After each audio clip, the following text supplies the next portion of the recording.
예수님께서 많은 설교를 하셨지만은 마태복음에는 5개의 설교가 크게 소개되고 있습니다. 5장에서 7장에 나오는 산상수훈 설교가 있고, 그 다음에 10장에 나오는 제자들을 파송하면서 제자들에게만 하신 설교가 있습니다. 그리고 오늘 본문 13장에는 세 번째로 이 천국에 대한 비유 설교가 세상 사람들과 제자들에게 함께 전파되고 있습니다. 18장에 보면 교회는 어떻게 용서하면서 살아야 하는가, 이 네 번째 교회론에 대한 설교가 18장에 나오고요.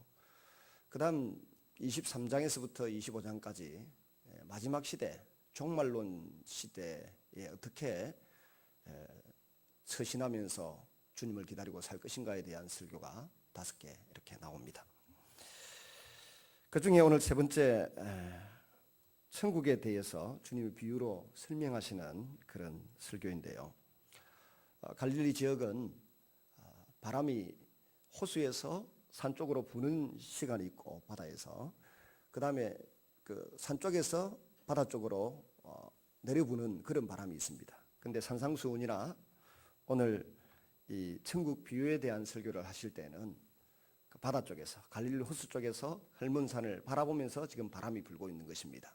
그래서 그 바람을 적절하게 이용해서 수많은 사람들이 설교를 들을 수 있도록 무대 장치가 마련되어 있는 것입니다. 마치 요즘은 이 확성기, 마이크와 스피커를 이용해서 많은 청중들에게 강의를 들려주고 설교를 들려주듯, 그 당시에는 자연의 현상 또 배치 이런 걸 이용해서 주님의 말씀을 전하셨던 것입니다.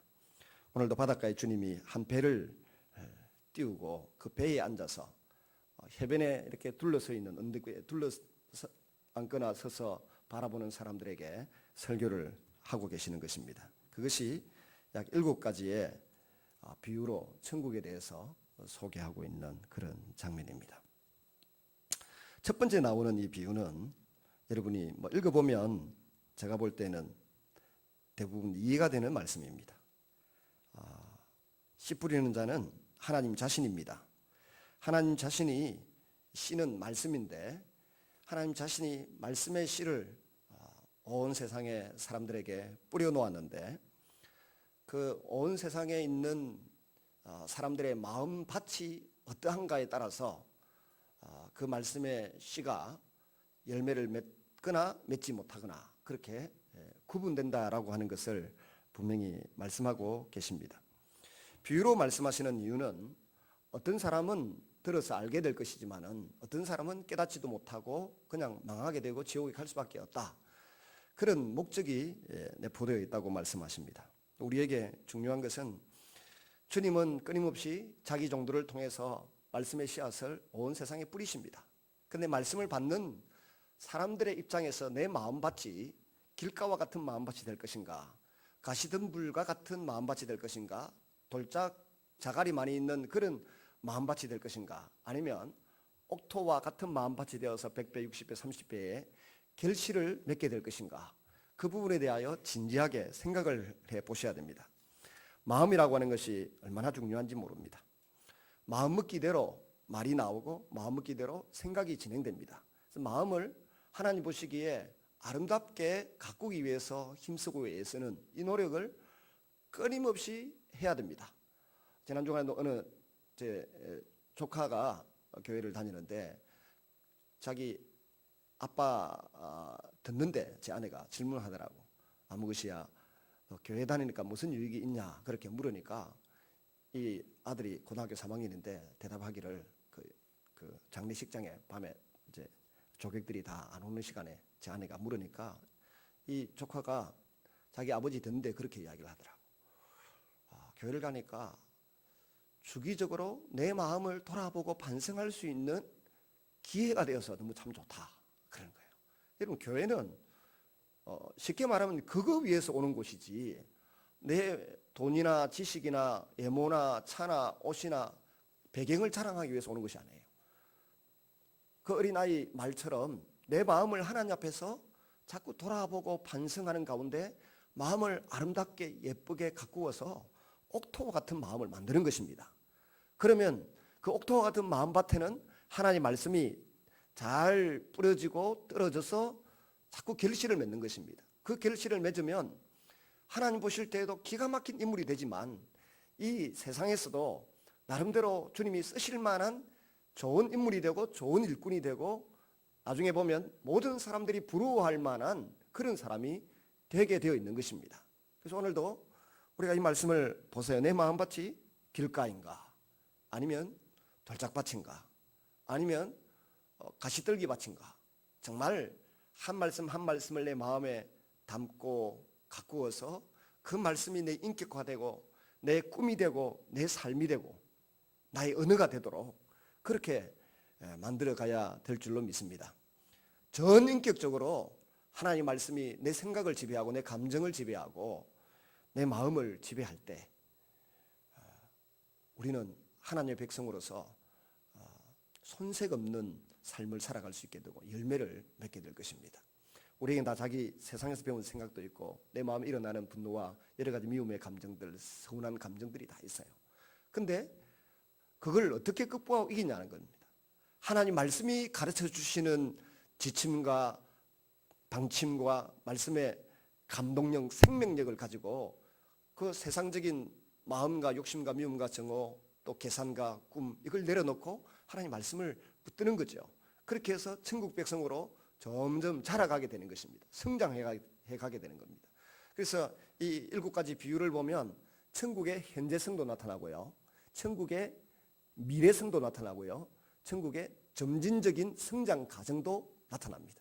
그래서 내가 오늘 하나님 말씀을 잘 받고 있다고 하는 것은 이미 천국이 말씀을 받는 내 마음을 통해서 시작되고 그 마음이 자라가고 깨끗해져 가면 갈수록 점진적으로 성장하고 발전한다는 것입니다. 그리고 때가 되면 그런 끝은 너무 아름답고 풍요롭고 귀하다는 것입니다. 이 땅 위에서 이미 천국이 시작되었고 우리 속에서 천국이 자라가고 있음을 믿으시기를 바랍니다. 첫 번째 비유는 많이 들으셨고 또 읽어보면 대충 이해가 되는 부분입니다. 그래서 넘어가고요. 두 번째 비유를 이렇게 보시면은 24절에 예수께서 그들 앞에 또 비유를 들어 이르시되 천국은 좋은 씨를 제밭에 뿌린 사람과 같으니. 근데 여기 제밭에 되어 있는데 사실 원래 헬라어 그 원어에는 세상에라고 되어 있어요. 그래서 이 단어를 넣고 말들이 참 많았습니다. 세상에 좋은 씨를 주님이 뿌리셨다는 것입니다. 교회에다가 뿌렸다고 우리는 일반적으로 해석하고 생각을 해왔는데 성경 전체의 숲에서 보면 주님은 세상에다가 좋은 천국의 씨앗을 뿌렸다는 것입니다. 교회 내에는 말할 것도 없고.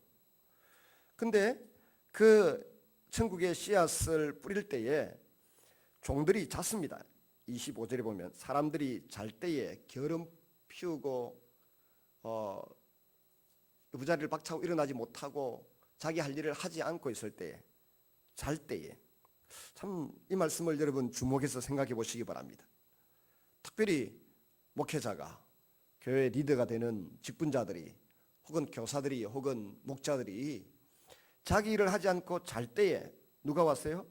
그 원수 마귀가 와서 곡식 가운데 가라지를 덧뿌리고 갔다. 그렇게 되어 있습니다. 우리가 잠들면 마귀 사단이가 가라지를 뿌린다는 것입니다. 근데 이 곡식과 알곡과 가라지의 씨앗이 구분이 안 되는 거예요. 구분이 안 되고 이렇게 잘라내기가 딱 쳐다보고 이거는 알고 이거는 곡식이다, 이건 가라지다 구분해내면 좋은데 구분해내기가 어렵다는 겁니다. 한참 시간이 흐르고 성장할 때까지는 구분하기가 어렵다는 것입니다. 근데 시간이 지나서 가만히 보니까 가라지가 이 세상에 있고 교회 안에도 있다는 것입니다. 근데 여기서 원수라고 하는 개념은 우리의 부모에게 해를 끼치다든지 내 인격에 내 삶에 손해를 준 그런 원수가 아니에요. 히브리인들이 생각하는 원수는 공동체를 파괴하는 사람입니다. 사단은 하나님 나라 백성들의 공동체를 자꾸 허물고 파괴하려고 힘쓰고 애를 쓰고 노력을 합니다. 그게 원수라는 겁니다. 교회 공동체를 이간질시키고 자꾸 분열되게 만드는 말들을 하고 행동을 하는 것은 사단에게 조종당하는 거예요. 그래서 내 입에서 성도들에 대한 험담과 성도들에 대한 이간질이 일어나면 내가 지금 원수 사단에게 쏟고 이용당하고 있구나. 하나님께 이용당하고 하나님께 쓰임받는 것이 우리 성도들의 일관된 소원이고 꿈입니다. 그게 우리의 비전이기도 합니다. 그런데 종종 우리는 우리의 입술로 우리의 마음으로 사단에게 쏘아가지고 가정을, 교회를, 또 하나님과 나 사이를, 혹은 교회 지도자와 나 사이를 이간질하는 말들을 하고 또 듣고 또 전파하고 그럽니다. 사단에게 속는 거 아닙니까? 그 히브리인들의 개념에서 원수는 공동체를 파괴시키고 균열시키고 이간질시키는 자라는 겁니다. 그 원수 사단이 알곡 아닌 가라지 씨앗을 뿌렸습니다. 구분이 잘 안 되는데 이 가라지는 알곡보다 뿌리를 더 깊이 더 넓게 뻗칩니다. 그러니까 중간에 종들이 보고 저거 뽑아내겠다 그러니까 주인이 뭐라 그럽니까? 그거 건드리다가 이 뿌리가 깊고 알곡보다 더 넓게 퍼져 있으니까 알곡을 다칠까 싶어서 그냥 내버려 둬라. 내버려 두면 마지막 때에 인내하라는 거죠. 정말 저 사람은 가라지 같다 싶어도 인내하면서 기도하면서 기다려라는 겁니다. 하나님이 때가 되면 자기 주수꾼인 천사들을 동원해서 다 구분할 때니까 그때까지 참고 인내하고 그냥 두라는 것입니다. 그런 사람들에 대해서 이 가라지에 대해서 뭐라고 그러는가 하면 불법을 행하는 자다 그러시고, 또 나중에 풀무불에 던져져서 거기서 울며 이를 갈게 될 존재들이라고 말합니다. 41절에 보면 인자가 그 천사를 보내리니 그들이 그 나라에서 모든 넘어지게 하는 것과 또 불법을 행하는 자들을 거두어내어 풀무불에 던져 넣으리니 거기서 울며 이를 갈게 되리라. 이 가라지를 가리켜서 천사들을 보내서 이 모든 넘어지게 하는 것도 가라지고 불법을 행하는 자들도 가라지이고 또 원수 마귀 사단입니다. 이런 존재들을 영원히 죽지도 않고 불타고 있는 지옥불에 던져 넣어서 슬피 이를 갈면서 울게 하는 그날까지 성도들이 인내할 것을, 때로는 간용할 것을, 왜냐하면 순수하고 착한 그 알곡들이 다치지 않도록 하기 위하여 그렇게 하라는 것입니다. 그냥 우리 성질같이 같아서는, 또 내 생각 같아서는 빨리 처리하고 싶은데 참고 인내하라는 것이 교회가 해야 될 일들, 이게 쉬운 일이 아닙니다. 그러나 주님이 이렇게 말씀하셨으니까 그 말씀을 마음에 품고 기대하고 인내하라는 것입니다. 그 다음 31절에 이제 세 번째 비유가 나옵니다. 또 비유를 들어 이르시되 천국은 마치 사람이 자기 밭에 갖다 심은 겨자씨 하나를 같으니 그랬습니다. 이는 모든 씨보다 작은 것이로되 자란 후에는 풀보다 커서 나무가 되매 공중에 새들이 와서 그 가지에 깃들이느니라. 이 겨자씨 비유나 그 다음에 나오는 가루스말 속에 넣어서 사용하는 이 누룩 비유는 한 쌍의 비유라고 그럽니다. 그 뒤에 나오는 다음 주에 봐야 될 비유도 한 쌍이 되어 나오는 비유인데, 이 비유는 주님 하나님이 택도 아닌 일을 하신다는 겁니다. 한번 따라하겠습니다. 하나님이 상식도 안 통하는 일을 하신다. 계산이 안 나오는 일을 주님이 하시는 거예요. 여러분 이스라엘 가보신 분들은 아시겠습니다만은 한번 보세요. 이스라엘은 온 들판에 하수구 구멍에도 아니면 겨울길 옆에도 산 언덕에도 뭐가 있습니까? 노란 꽃이 피어 있는데 저게 뭐냐고 물으니까 가이드가 다 엉터리 대답하고 있다가 그 중에 개중 몇 사람은 뭐 겨자씨, 겨자 꽃이다 뭐 이렇게 해놨는데 뭐 겨자예요. 이 비슷하게 생기더라고. 이 겨자 너무 아이가. 이런 게 들판에 이만큼 자라 있는데 그게 겨자. 그러니까 누가 겨자씨 하나를 밭에다가 심는 얼간이가 있을까요, 없을까요? 없다는 겁니다.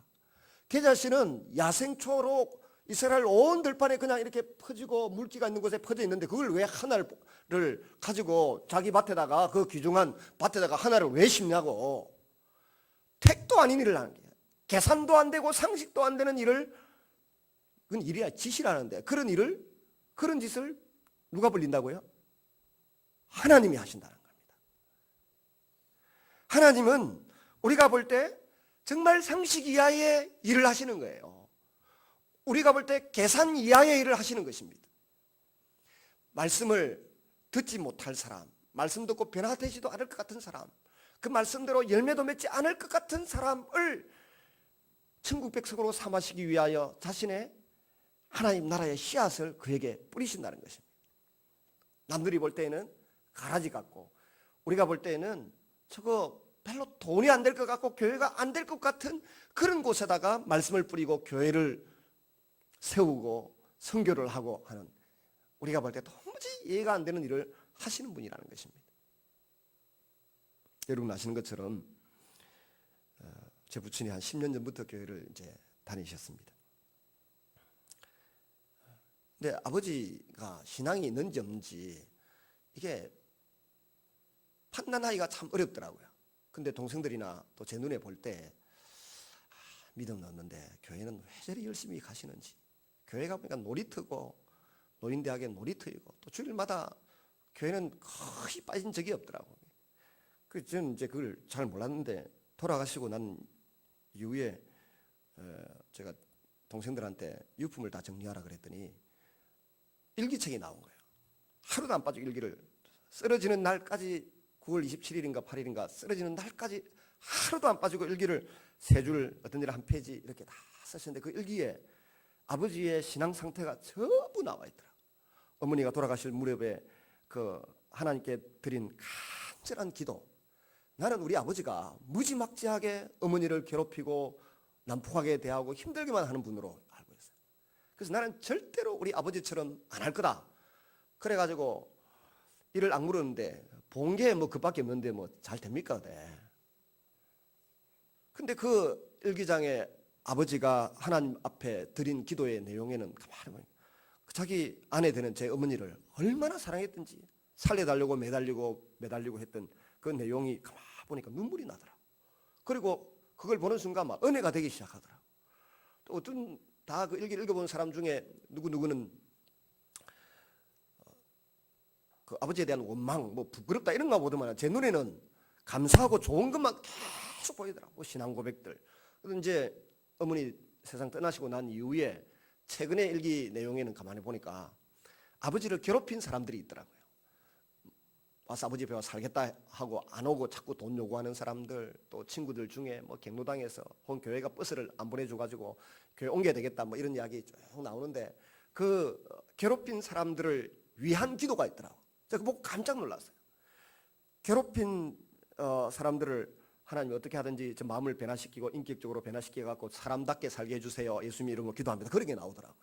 그래서 야 대단하다. 나는 괴롭히면 욕하고 마는데 그 사람들을 위해서 그렇게 불쌍하다고 기도를 해야 돼. 심지어 잠시 살다가 돈만 바라면서 엉뚱한 짓 벌리고 간 사람을 위해서도 또 그런 기도를 써놨더라고요.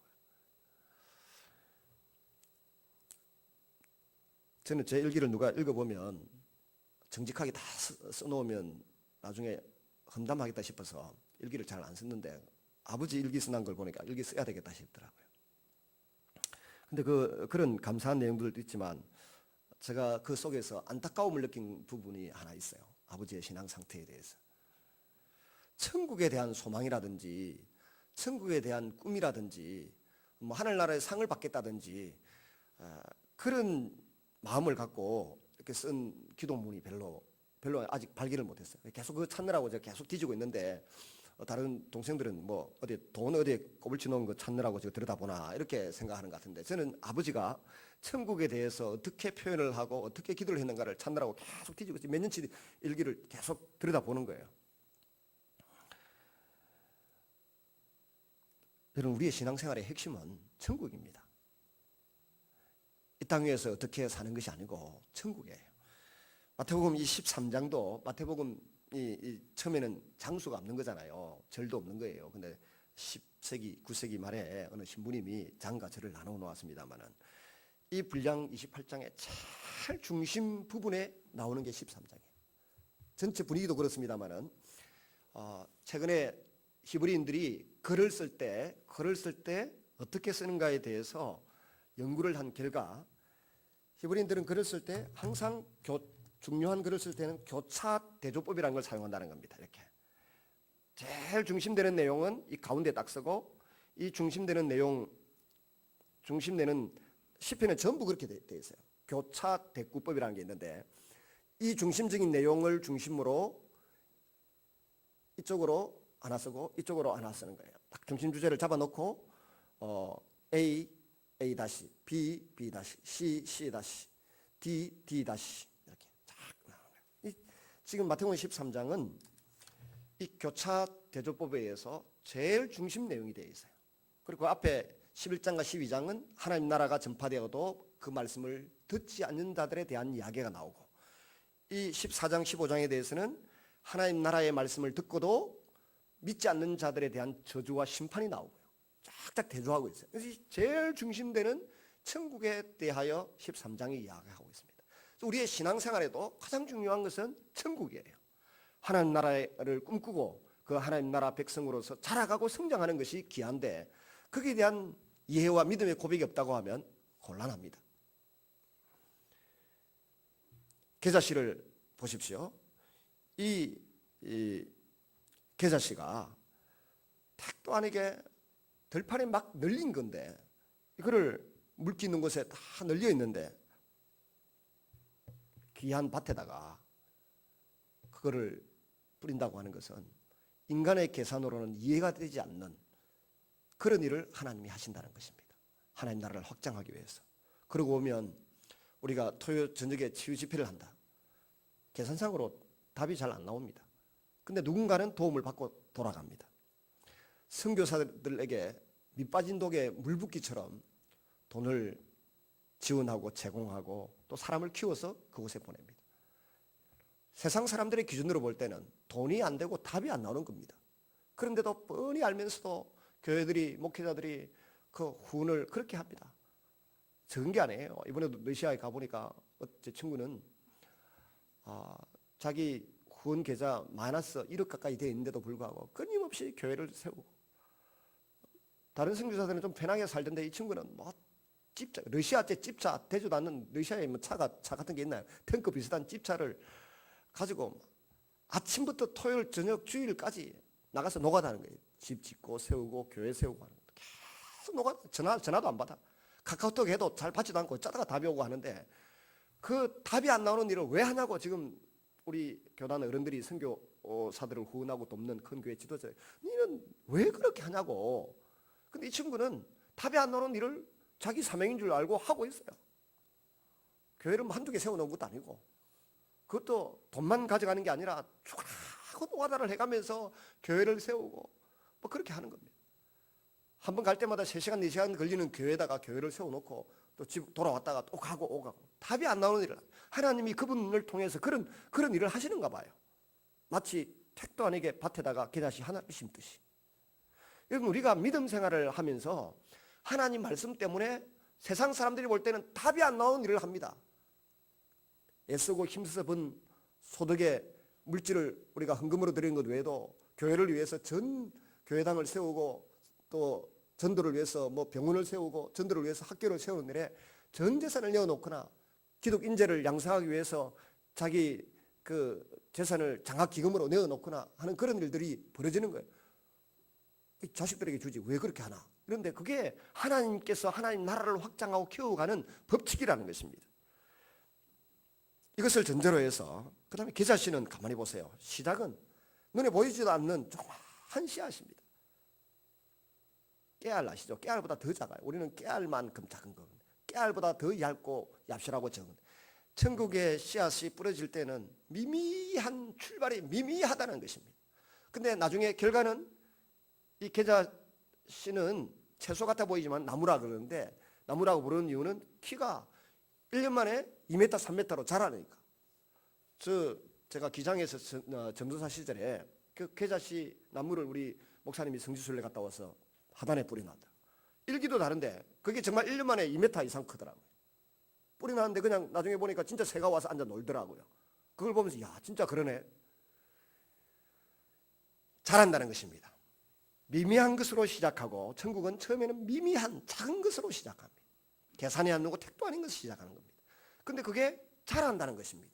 1년 만에 급속도로 빠르게 자라고 그 다음에 그 새들이 와서 지저귀고 아름다운 광경을 연출한다는 것입니다. 그리고 결과가 아름답다는 거죠. 시작은 미미하다. 그 다음에 잘한다. 세 번째는 결과가 아름답다는 겁니다. 오늘 우리의 신앙생활은 시작이 남북에는 우스꽝스러울 수 있습니다. 근데 우리의 믿음이 자라고 우리의 마음밭에 하나님 말씀이 씨앗이 자라고 열매를 맺어서 나중에는 하나님 나라에서 아름답게 열매 맺고 칭찬받고 상급받는 일들이 일어나게 될 줄로 믿습니다.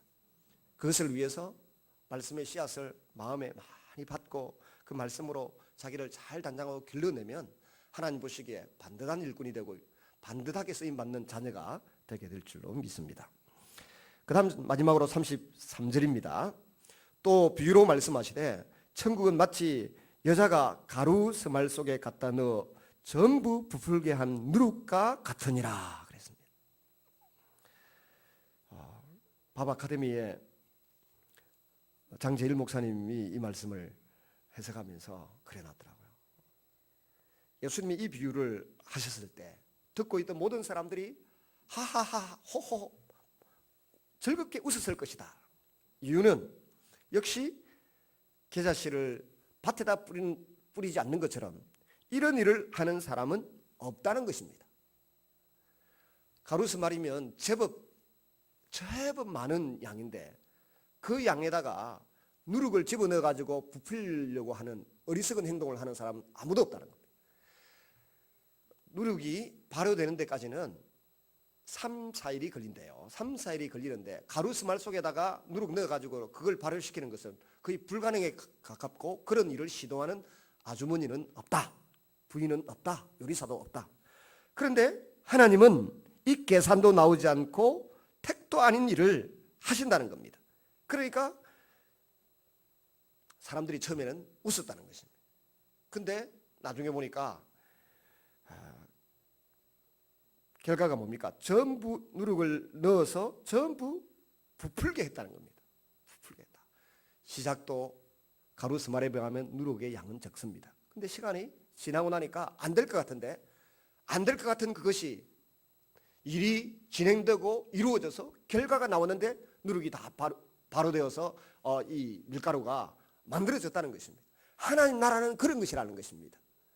어린아이들 유치부 우리 주준사님이 유치부 설교를 잘한다고 요새 소문이 났는데 내가 밖에서 들을 때는 택도 아니라 소리를 질러 샀는데 저 아들이 저걸 알아듣나 싶는데 지켜보는 선생님들도 열심히 듣고 있고 안 계시니까 하는데 있으면 혼나는데 야간 소리를 질러 샀는데 표준어도 아니고 별로 자상한 목소리도 아닌데 열심히 가르치고 또 그걸 좋다고 같이 돕는 유치부 부장 교사들 그 수고 또 불신자 어머니들까지 찾아와가지고 그 설교를 들어가면서 교회 등록을 하고 신자가 되는 걸 보니 기가 막힌 거예요. 똑같은 거예요. 지금 그 택도 아닌 일을 통해서 어린 아이들이 거기 찾아왔던 불신 부모님들이 하나님 말씀의 씨앗을 받아가지고 말씀의 씨앗 까닭에 교회 정식 신자가 되고 아이들도 자라서 믿음의 사람이 되고 천국의 백성이 되는 일들이 일어나는 것입니다.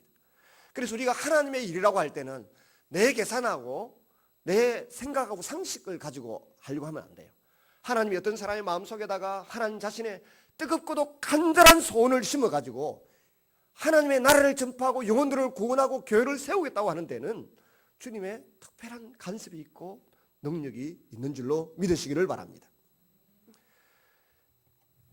예수님이 하시는 일도 주님의 제자들도 잘 이해가 안 되고 세례 요한도 이해가 안 돼가지고 당신이 진짜 하나님의 아들이시고 메시아가 맞습니까? 라고 질문한 적이 있습니다. 왜요? 주님이 오시면 일어날 많은 일들이 그들의 기대치는 뭔가 하면은 요한계시록 11장 15절에 보면 나와요. 일곱째 천사가 나팔을 불며 하늘에 큰 음성들이 나서 이르되 세상 나라가 우리 주와 그의 그리스도의 나라가 되어 그가 세세토록 왕노릇 하시리로다. 지금 기다리는 이거예요. 세례 요한도 주님의 제자들도 유대인들도 세상 나라가 우리 주와 그의 그리스도의 나라가 되어 그가 세습도록 왕노릇하는 것.